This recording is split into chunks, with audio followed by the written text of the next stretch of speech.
Hello, and welcome to our Agentic Builder series. These sessions are all about moving from concept to working AI workflows live and in real time. And today we're focused on our customer 360 workflow, stitching signals across systems. And what it really does is give a customer relationship teams a head start. The AI does the heavy lifting, pulling data together, surfacing insights, and giving the team the context to move beyond updates into real value conversations. And with that, let me introduce us. My name is Maria Hercules. I am the Director of Customer Success for EMEA here at SnapLogic, and I'm joined by Bhavin Patel, who is one of our wonderful principal solutions engineer. I'll set the business context, and Bhavin will show you how the workflow comes to life. And so if you're not familiar with this series, this is part of our Agentic Builder series. We're midway through. We've already covered sales and finance workflows, and there's still a couple more to come. You can register for up-and-coming sessions through a link that we'll share with you, as well as watch previous sessions that we'll share following this session. But before we dive into today's session, let me cover some housekeeping with you. At the top right-hand corner, you'll see a chat, poll, and docs and Q&A. Please use the chat to say hello. I would love to hear where you're joining us from. And we will also launch a poll in a minute. Add questions into the Q&A tab. We'll try and answer these as we go through the chat, and we'll also try and save some of these towards the end if we have time left. And finally, in the Docs tab, you'll find resources, upcoming sessions, and some other good bits that you probably want to take a look at. And don't worry if you miss anything today. Everyone registered will get a recording. And don't miss next week's session. We are running a session on learning management system workflows, which will be really good. And so with that, let's get into today's agenda. Here's how this session is going to run. We're going to run a quick poll to hear what you're thinking. Then I'll walk through the business case. Bhavin will show you the workflow and demo, and then we'll wrap up with the business impact and Q&A towards the end. So with that, let's start off by hearing from you. In the top right-hand corner, please click the poll tab. Our question today, as you'll see, is when it comes to understanding customer health, what is the biggest gap you see? And you have a few options. Are you experiencing data stuck in siloed systems, or are you struggling to have a single trusted view of customer health? Maybe limited visibility into risk and requests, or maybe you're finding it hard to combine sentiment with usage data, or even measuring ROI, improving customer impact of your teams. And if none of those hit home, you can drop your thoughts into other. And here's a trend worth noting. A recent customer experience landscape report found that 86% of customers struggle with customer data being spread across different systems. That fragmentation is exactly what those deeper insights like sentiment and value perception is so hard to tap into, and that's part of the gap that we're trying to address today. So if you finish your poll, let's move on and look at what this sounds like in practice. So let me set the scene first. So here at SnapLogic, we had all the right data. Support had tickets and escalations, product tracked updates and roadmaps. The platform held adoption and usage. Sales had a commercial view, and there were even external signals available to us about our customers, like leadership changes, earnings reports, etc. But all of this data was scattered, and each piece sat in its own system, and pulling it together was manual, inconsistent, and really slow. Teams could often spend hours stitching data, and sometimes risk were often spotted really late. And this is common. Many companies measure business health by retention and growth, but struggle to access the underlying data that actually drives those outcomes.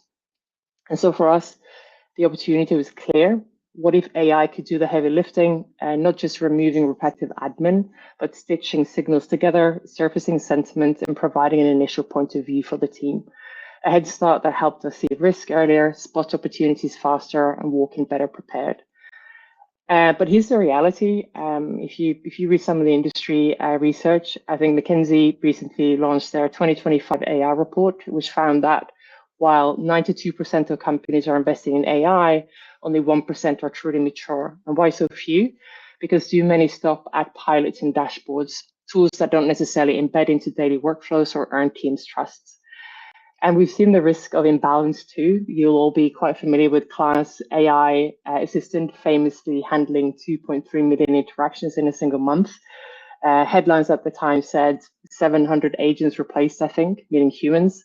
But by this year, Klarna admitted that they've gone too far, and automation without balance creates service gaps, and they've had to rethink how they staff that up again. So I think the lesson is important. AI doesn't replace humans, it equips them, it frees people from chasing data and context switching and gives them insights up front so that they can focus on what really matters, which is relationships, empathy, problem solving, and building trust with customers. And so for us, the outcome is really tangible. Customer 360 is now a standard preparation, at least for all of our meetings, whether that is an executive business review or a regular health check-in with the customer. Teams will walk in already knowing what's open, what's resolved, and where adoption and performance trends are heading. And it's not just about saving time, it's about confidence and shifting focus from status updates into real value conversations. And I think it's also worth noting more broadly, this has definitely sparked new projects for us. It's changed how we think about the customer lifecycle processes that we have. Everything from what data matters in those processes and how customer success ties more directly into business outcomes. And I think you'll see this across industries too. There's a lot of research around this. AI-powered business process automation has been shown to cut operational costs by up to 30%, I think, and improving efficiency by around 40% or more. And in customer services specifically, mature adopters report up to 17% higher satisfaction scores. So this isn't just about fixing one workflow, it's about equipping teams with smarter tools and to cut wasted time and to connect their daily work directly to business outcomes. In my case, those were gross retention and net retention. So with that, I am going to stop sharing and I'm going to hand it over to you, Bhavin, to show us how this was built. Okay. Thank you so much, Maria. Hi, guys. As Maria mentioned, the main goal of Customer 360 Agent to automate some of the customer insight, and that's exactly how it's built. This is the AI agent which creates the comprehensive customer insight with automation of collection of the data from different sources, analyzing the data set, as well as generating the insight. It has three main components, and I'll walk you through how those components operate or orchestrate with each other. The first one is customer agent driver, which is really, it's a broker which takes a request and provides a response. Think of as in looking for a particular event to start an agent process. The second part of that component is the agent worker, which is keeps the inventory of all the tools available for this agent to orchestrate or complete a particular task. It has other inventory of the instructions / prompt, if you will, right? And the last component or most important component of this orchestration is the tools. You can have 1 to n number of tools within your agent orchestration. In our case, we have multiple tools, starting with the query tool, which looks at number of different systems within customer operations, such as CRM. In our case, that's a Salesforce, Zendesk as a ticketing system, contract system, or even going outside and looking, searching the web, which is Tavily provides to collect all the customer insight, which is available on the web.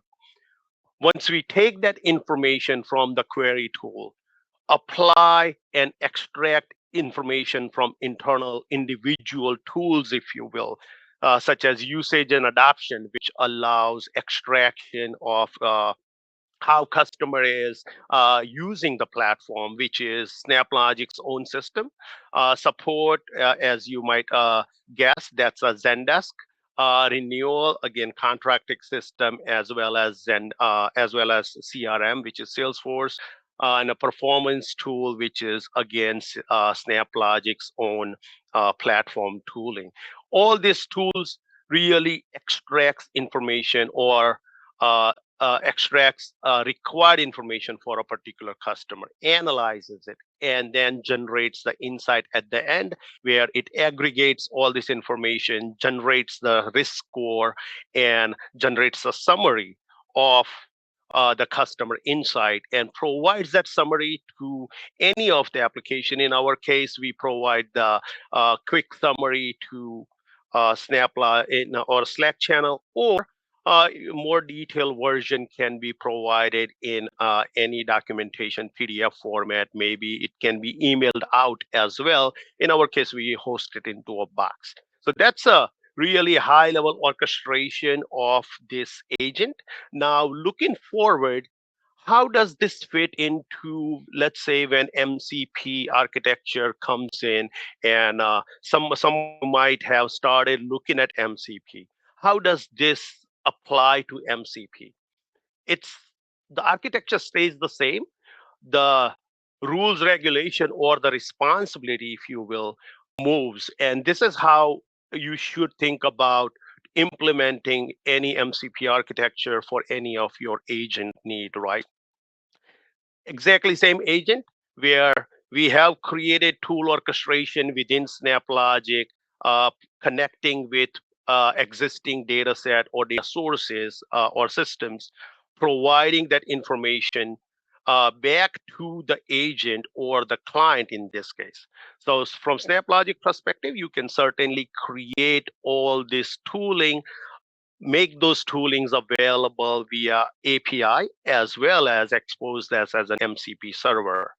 And any of the MCP client you might have, let's say Claude or any of the desktop client, to any of the client applications such as Slack or email, can communicate with all these tools available through MCP server, and you would have the exactly same outcome. So you can see right now with MCP architecture, really we are offloading the driver and worker responsibility to the client, but the tooling capability stays the same. Now, that being said, let me start with how this particular agent is built, and I will start with the outcome first. Where Let me start here. There we go. So here is the outcome, where you can see, as you can see, there is I have requested a risk report for a customer Acme. It provides me a brief understanding or insight of this customer in a very quick fashion. If I need to look at this, and if I'm going to a meeting very quickly, I can just glance over that. I have enough information. But that being said, I can certainly look at detailed information as well, such as this, which gives you individual information for a customer, which we have extracted and analyzed through all this system, such as tickets or renewal risk or what another contract coming up. It also provides, and you this is just the one example of it. You can add as many information as you would like. For the curious souls out there, if you want to understand how we came to this risk score, we can certainly document the thought process, if you will, of the agent, how agent has analyzed information, what information was put in, and how agent has analyzed this information, and at the end of that, how we came to the risk score. So you can certainly document that as well. Now, how all these things come together, and let me show you the orchestration of it. Any of you who have familiar with SnapLogic, this is familiar screen, but who have not familiar with SnapLogic, SnapLogic is an integration and agent orchestration platform, which allows you to build out any agent orchestration, or even for that matter, integration in a drag and drop fashion, where we provide all the connectors and you build out that orchestration. So let's start with bottom and we'll go towards the top. So let's start with looking at the actual tool, how the tool orchestration would work. So here is the support agent tool, which, as you have guessed, this tool takes an input data of all the tickets. So here you can see all information for my tickets, which I have extracted from my Zendesk. I pass that on into my tool calling using any of the LLM models. In this case, I am using Claude Sonnet, but certainly we do support all type of LLM support, be that OpenAI or Gemini. How you provide the instructions or the prompt, we keep hearing prompt engineering. In SnapLogic, that makes it much more easier to generate a prompt or revise or refine the prompt, because that is a refinement process, uh, provided that what outcome you are looking for or what insight you are looking from a particular data set, right? So this prompt composer allows you to look at what's your input to your LLM with the instruction or slash prompt where you define the prompt, and lastly, you can actually see the prompt outcome. So response as well. You could use SnapLogic as well to refine the prompt using LLM itself. So those type of capability allows you to build out this orchestration much more quicker. Let's just look at a response quickly for this particular tool. And you can see it provides the signals, right? As well as the observation and the recommendation. That's what I'm looking for when I look at all this Zendesk information. Same rules applies to renewal.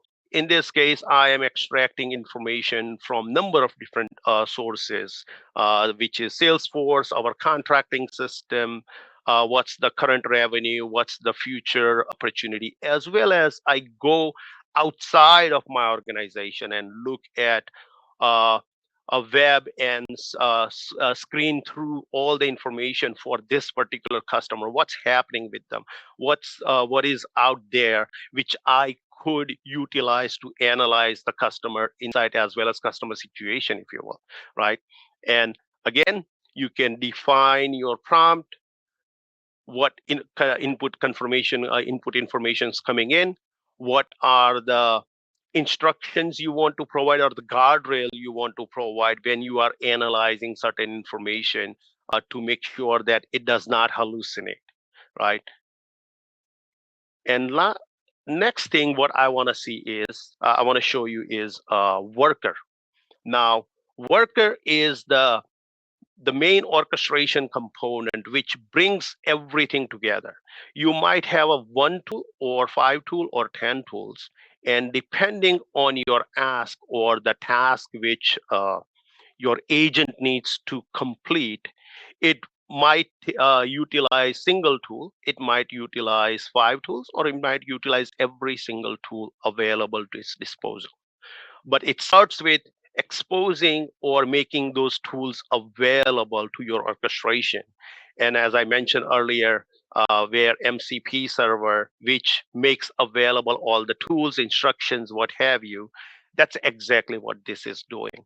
Here is our tool function generator Snap, where you define every single tool available for this particular agent.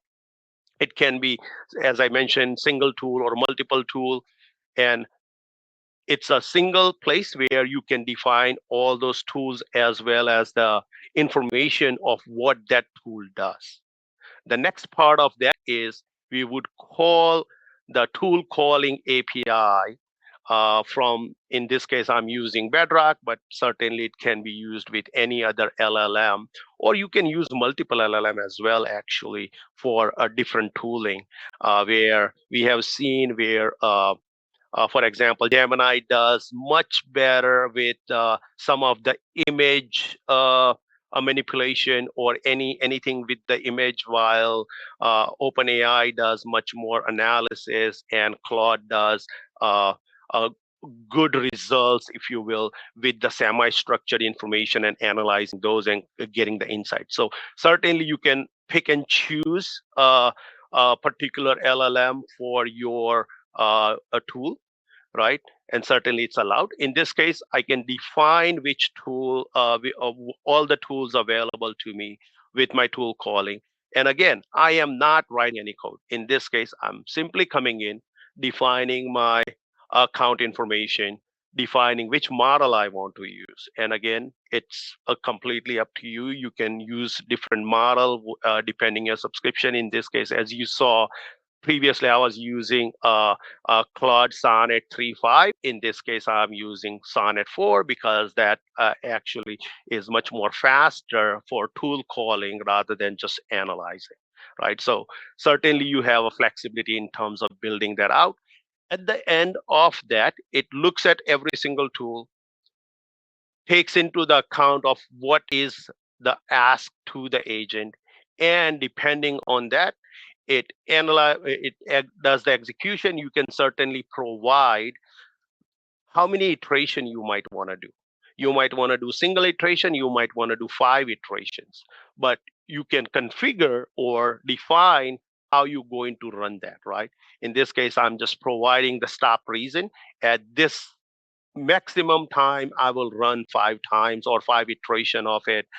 If it gets to there, it will end. Or I could just say after 2 iteration, I am satisfied with the results. I can just say, okay, let's stop here right now and not go further and not iterate through. But at the end, it completes that and provides me the response. Now, this response goes back to the driver.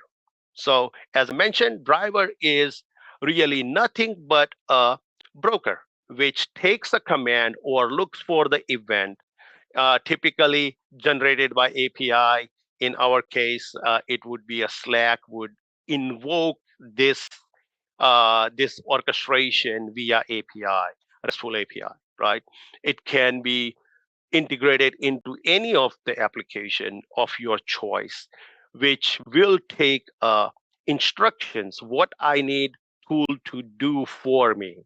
Start that and then offload that to the worker, and then worker exposes all tooling, and depending on the ask, it will execute one or more tooling, provide the response. The response goes back to the driver, and driver will send back the response to the request, right? In our case, that would be a response come back to Slack, as well as it provides information within the file format or the PDF detail as well.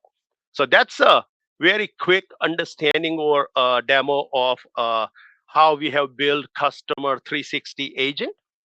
But certainly, if any of you folks have a question or want to go into detail, certainly drop a sentence in the chat. And that being said, Maria, back to you. Thank you.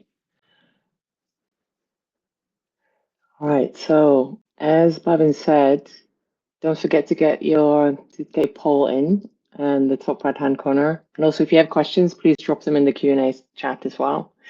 Cool. Okay, so just to go through how this all came together and the impact for us, and just summing up what we've learned.